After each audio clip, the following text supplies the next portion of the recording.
ಮೇ 14ರಂದು ಸಹಬಾಳ್ವೆ ಉಡುಪಿ ಹಾಗೂ ಕರ್ನಾಟಕ ಸೌಹಾರ್ದ ಪರ ಸಂಘಟನೆಗಳ ಸಹಯೋಗದಲ್ಲಿ ಸೌಹಾರ್ದ ನಡಿಕೆ ಸಹಬಾಳ್ವೆ ಸಮಾವೇಶವನ್ನು ಹಮ್ಮಿಕೊಳ್ಳಲಾಗಿದೆ.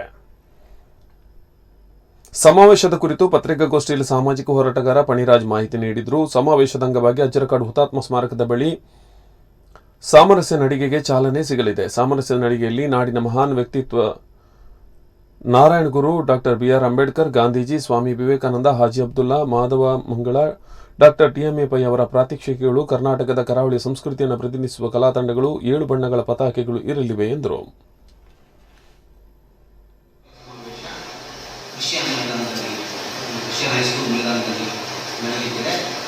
ಅದರಲ್ಲಿ 4 ರಿಂದ ಒಂದು ಅರ್ಧ ಗಂಟೆ ಕರ್ನಾಟಕದ ಖ್ಯಾತ ಹಿನ್ನೆಲೆ ಗಾಯಕಿ ಎಂ.ಡಿ. ಪಲ್ಲವಿಯವರು ಸೌಹಾರ್ದ ಗೀತೆಯ ಕಾರ್ಯಕ್ರಮವನ್ನು ಕೊಡಲಿದ್ದಾರೆ. ಅದರ ನಂತರ ನಮ್ಮ ಸಹಬಾಳ್ವೆಯ ಸಂಚಾಲಕರು ಮತ್ತು ನಮ್ಮ ಸಂಚಾಲನಾ ಸಮಿತಿಯ ಭಾಗವಾಗಿರುವಂತಹ ಅಮೃತ್ ಶೆಣೈ ಅವರು ಸ್ವಾಗತ ಭಾಷಣವನ್ನು ಮಾಡ್ತಾರೆ.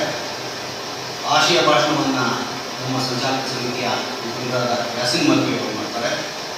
ಪ್ರಾಸ್ತಾವಿಕ ಭಾಷಣವನ್ನು ನಮ್ಮ ರಾಜ್ಯ ಸಂಚಾಲನಾ ಸಮಿತಿಯ ಪ್ರಮುಖ ಸಂಚಾಲಕರಾದ ಕೆ.ಎಲ್. ಅಶೋಕ್ ಅವರು ಮಾಡ್ತಾರೆ.